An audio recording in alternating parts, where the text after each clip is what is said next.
Hello and welcome to my channel. I want to make a statement. Opinions are meaningless unless you listen to them. I can hear your brain going, well, duh. I'll say it again. Opinions are meaningless unless you listen to them. And now I can hear you saying, well, if your opinion's meaningless, why should I watch this video? Well, maybe I'll highlight something you haven't looked at before.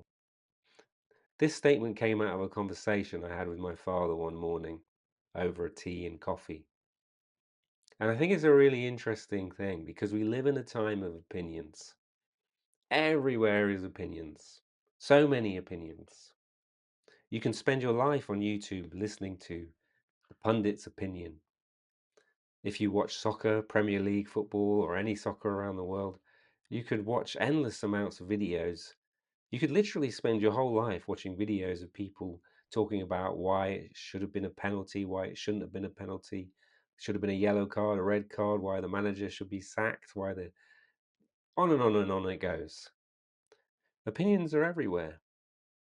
You could spend a lot of time online, especially on any of the social media platforms, and get lost in the opinions of others simply within the comments section.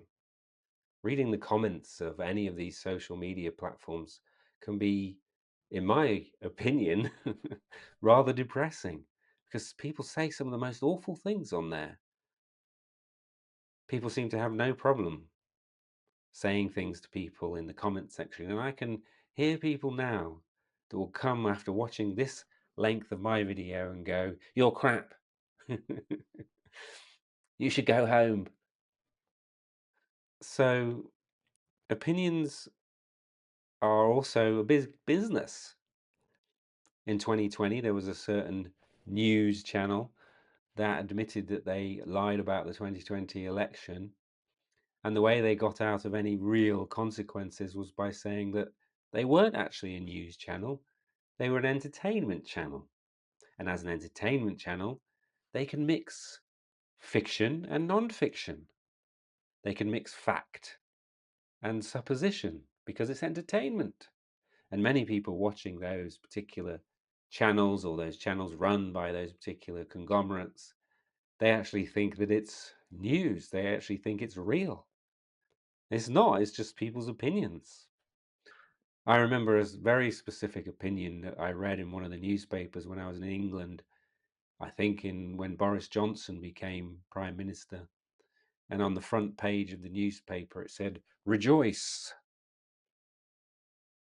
And I looked at that and I thought, well, that's an opinion. You're telling me to rejoice because this person is now Prime Minister. Look how that turned out. We have opinions across so many sections of society.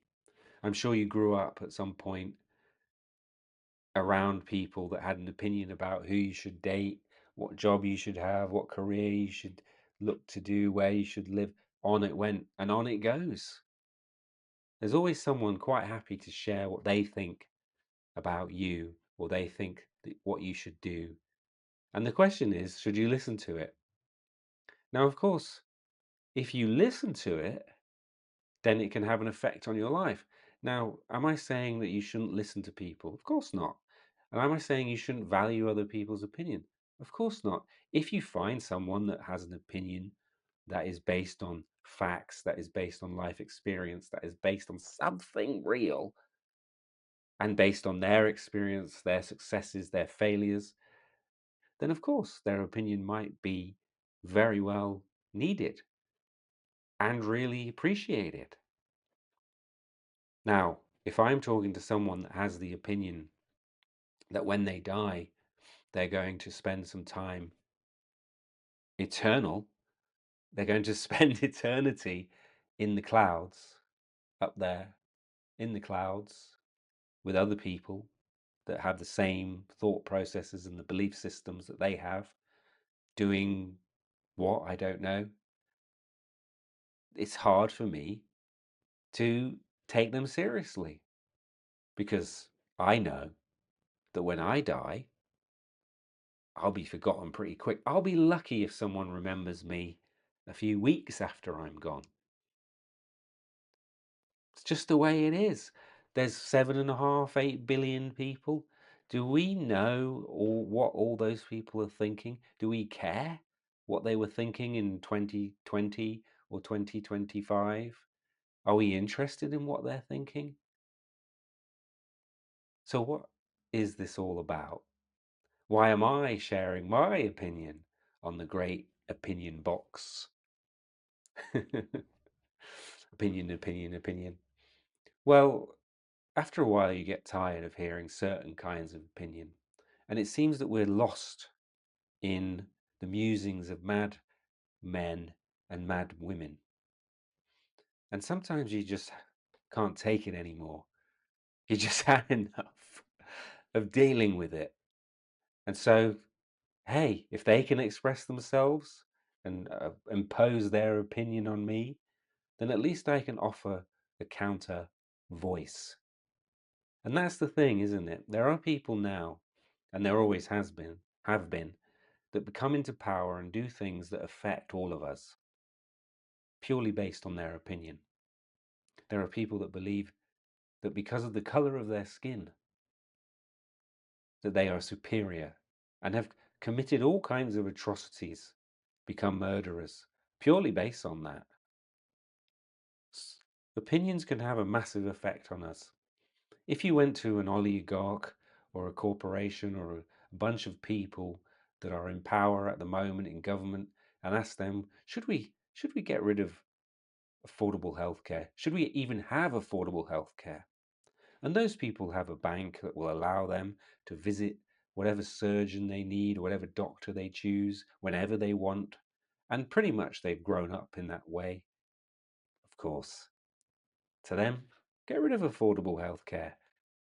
If you talk to the similar kind of person, you know, that has never struggled to eat, never struggled to buy quality food, has always lived somewhere where quality food is available, should we get rid of food stamps?